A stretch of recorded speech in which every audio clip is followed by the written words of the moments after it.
$14,600.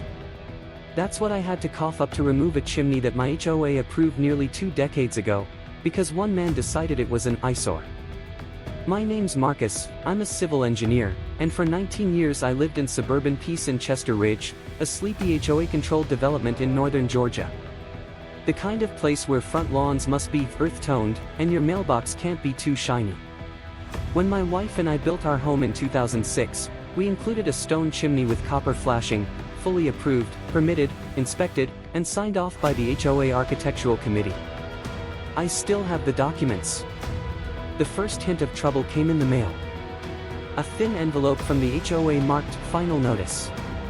It said I was in violation of community standards for an unauthorized structure. The photos attached? My chimney. Just my chimney. At first, I thought it was a clerical error. Maybe they meant someone else's house. So I attended the next HOA meeting. That's when I met Randy Kruger, new board president. He didn't even live on my street, but he stared at me like I'd burned down his gazebo. Randy said, "This structure creates aesthetic imbalance." His words. And our new architectural review found no evidence of board approval. I held up the original stamped permit. Randy smiled, leaned back, and said, "That document's outdated. We go by current guidelines." I appealed 3 times.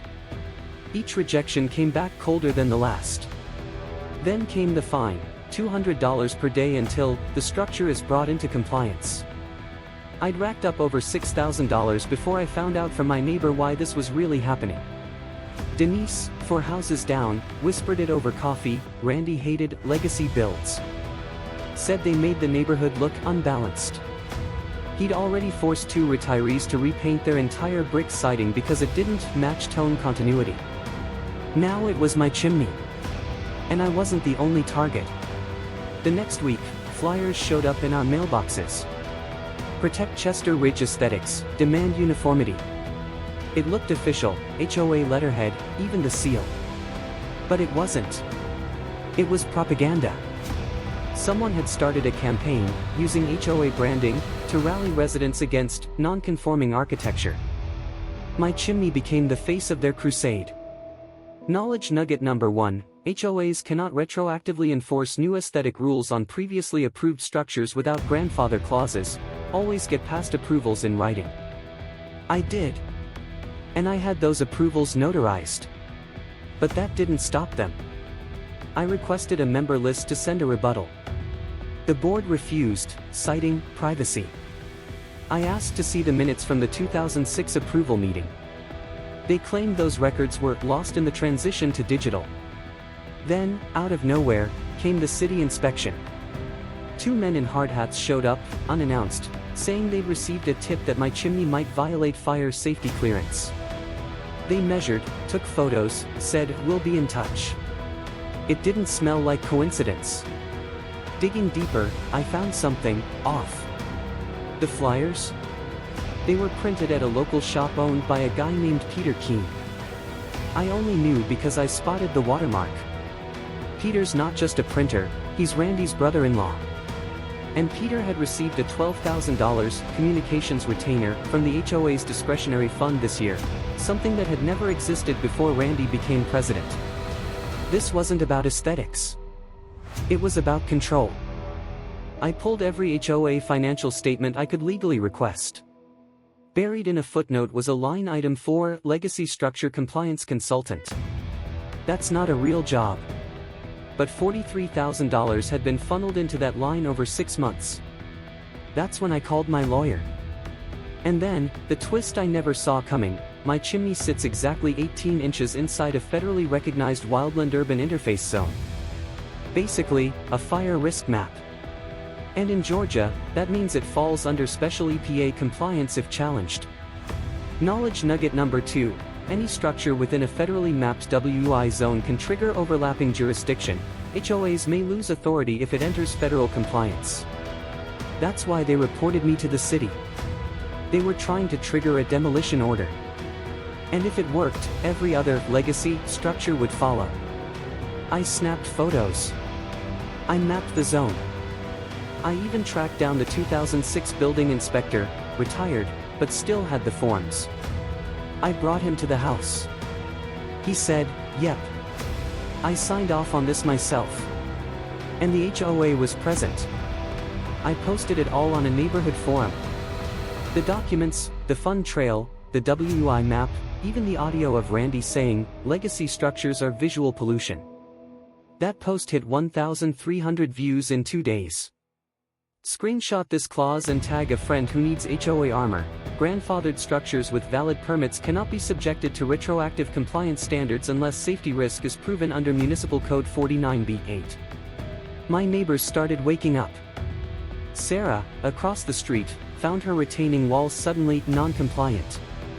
Jim got fined 4 non-uniform shutters that matched the original model home. We formed a coalition, Legacy Rights Chester Ridge. We printed flyers of our own, held a public meeting at the community center. 38 households showed up. We pooled resources. Hired a real estate attorney with HOA litigation experience. Filed a motion to demand forensic audit of the HOA's discretionary spending. Filed a cease and desist on the fines. And we reported the misappropriation to the Georgia Department of Community Affairs. Meanwhile, someone spray-painted "Get It Gone" on my chimney in red. The bricks hissed when I washed it off. We didn't stop. The state got involved. An audit team arrived. The HOA was forced to freeze all fines and hold a public hearing. Randy tried to delay it, claimed medical leave. But then, the email leaked. Someone, anonymous Gmail, sent us a PDF of Randy's private email thread. In it, he wrote, "Once we knock down the old structures, we push the community vision package. Modern exteriors, upscale materials. This is the reboot." Attached was a presentation labeled Chester Ridge 2.0. It ended with a real estate firm's logo. Knowledge nugget number 3, HOAs cannot collaborate with third-party developers to forcibly modernize private properties without 100% voluntary owner consent and a legally approved redevelopment plan. The hearing room was packed. Residents took turns reading emails. I read the one where Randy wrote, "We'll phase them out, chimney first, then shutters, then fences. Legacy needs to die." Then Denise stood up, held out the old HOA binder from 2006, the one Randy claimed was lost. She'd kept it in her garage. Page 48, my chimney. Signed by the committee. Stamped. Dated. Randy tried to speak. His voice cracked. Someone in the back shouted, "Resign." Then a chorus, "Resign." He did. 2 board members followed. The city closed the investigation. The fines were refunded. And the chimney? Still standing. We passed new bylaws that required HOA spending over $500 to be publicly posted. No more discretionary slush funds. We even started a scholarship in the name of the retired inspector who backed me. But a week later, I got a letter. No return address. Inside was a photo, taken from the street. My house. My chimney. And scrawled across the bottom, in red ink. "This isn't over. You just slowed it down." Next week, the city that tried to steal a solar farm, until one teacher fought back with zoning law and a drone.